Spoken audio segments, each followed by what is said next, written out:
राकेश जी, भारतीय रूस को अपना दोस्त क्यों समझते हैं? देखिए, भारतवर्ष जब से आज़ाद हुआ है तब से सोवियत संघ को लोगों ने देखा कि वो भारत को मदद करने वाला एक ऐसा देश है। हमारे यहाँ जो देश के विकास का मॉडल बना, पंचवर्षीय योजनाएं बनी, वो सोवियत संघ की तर्ज के आधार पर बनी। तो जवाहरलाल नेहरू के वक्त ही ये बात सामने आ गई थी कि सोवियत संघ भारत को मदद प्रदान कर रहा है राजकीय क्षेत्र में। तो जो यहाँ का मॉडल था मिक्स्ड इकोनॉमी का, उसमें सरकार को शक्तिशाली बनाने में सोवियत संघ की मदद काफ़ी रही।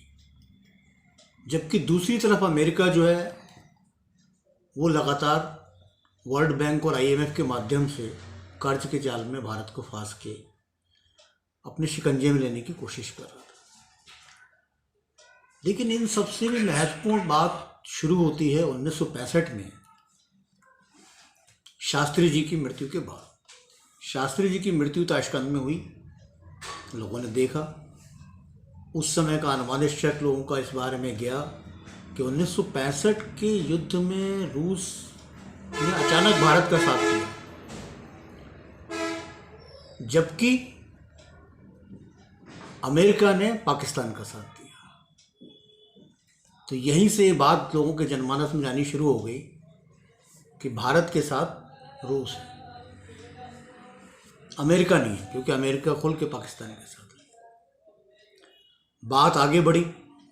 हिंदुस्तान में शास्त्री जी की डेथ जो एक क्वेश्चन मार्क थी, उसमें भी लोगों को लगा कि अमेरिका ने ही इसमें कहीं ना कहीं भूमिका निभा दी। इंदिरा गांधी बनी। इंदिरा गांधी फिर उन नीतियों की ओर आगे बढ़ी जिसमें सरकार शक्तिशाली बनती है। बैंकों का नेशनलाइजेशन किया गया, राष्ट्रीयकरण किया गया, और सोवियत संघ से उनकी दोस्ती जो है, संबंध को मधुर रखना देश को आगे बढ़ाने में बड़ा सहायक रहा। लेकिन जनता जिन बातों को देखती है वो फिर एक बार पैदा हुई 1971 के युद्ध।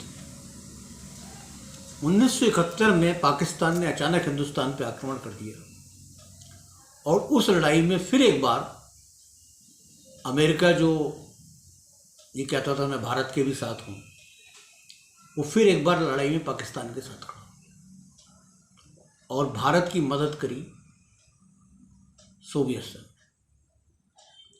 71 की लड़ाई का एक छोर जो है उसमें बांग्लादेश का निर्माण था। बांग्लादेश में जो लड़ाई चल रही थी, पाकिस्तान के लगभग 1.5 लाख सैनिक वहाँ पर थे, और बंगाली लोग उनसे मुक्ति की अपनी लड़ाई लड़ रहे थे। ऐसे दौर में अमेरिका ने अपना 7वां बेड़ा, जो उस समय बहुत खतरनाक माना जाता था, उसकी टक्कर पे कोई चीज़ नहीं थी, वो पाकिस्तान की मदद के लिए, यानी बांग्लादेश उससे अलग ना हो, इस मदद के लिए हिंद महासागरें भेज दी। और वो 7वां बेड़ा अगर हिस्सेदारी करता तो बांग्लादेश नहीं बन पाता, पाकिस्तान बचा। लेकिन सोवियत संघ की मदद से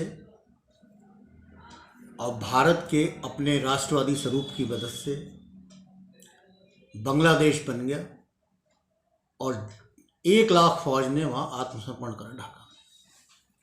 तो ये वो लड़ाई है जो लोगों ने देखा कि सोवियत संघ हमारी मदद कर रहा है और अमेरिका हमारा विरोध कर रहा है।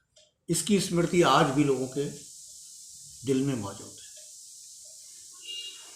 आगे का दौर आता है, भारत में अशांति होती है, जगह जगह पृथकतावादी आंदोलन चलते हैं, और सभी विद्वान लोग जानते हैं कि इन सारे पृथकतावादी आंदोलनों को अमेरिका की मदद कहीं ना कहीं से रही।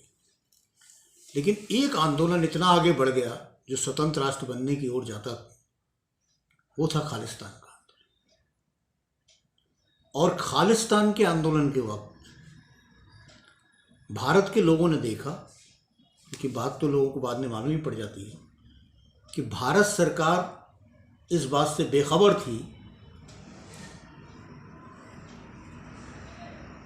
कि अमृतसर में गुरुद्वारे से घोषणा की जाने वाली है स्वतंत्र खालिस्तान राज्य की भिंडरावाला के नेतृत्व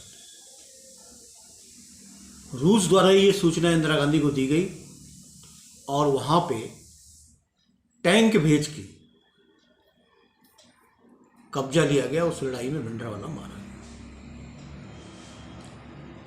तो खालिस्तान ना बनने देने में, हिंदुस्तान का ये बिखराव ना होने देने में भी सोवियत संघ ने हमारी मदद करी और खालिस्तान के आंदोलन को आगे बढ़ाने में अमेरिका का रोल रहा।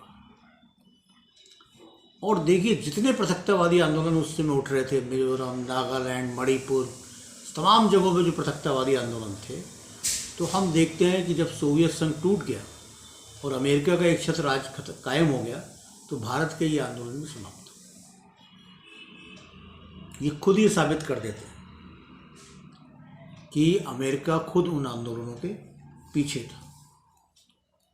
तो हमारी स्मृतियों में, हर भारतीय की स्मृति में, पुराना सोवियत संघ टूटने से पहले का हमारा एक दोस्त। और आज भी जब यूक्रेन में युद्ध चल रहा है, तो सोवियत संघ ने जहाँ तक पेशकश की है, भले ही भारतीय मीडिया इस बात को नहीं दिखा रहा है, कि उसने कहा है कि भारत के झंडा लेके भी कोई आएगा तो उसको रास्ता दिया जाएगा निकलने का। उन्होंने ये भी कहा कि अगर भारत के नौजवान युवा जो वहाँ पढ़ाई कर रहे हैं, अगर रूस की सेना से मदद मांगेंगे तो उन्हें मदद दी जाएगी और सुरक्षित स्थान तक पहुँचाया जाएगा और उनकी वापस भेजने की व्यवस्था की जाएगी।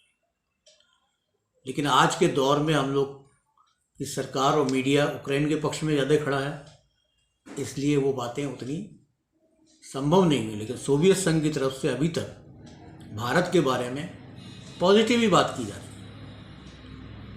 तो यही कारण है कि 1965 से और आज तक जो कुछ देखा है भारत के लोगों ने, वो सोवियत संघ को या वर्तमान रूस को एक मित्र देश के रूप में देखा और इसीलिए भारत का उससे एक अपना लगाव है।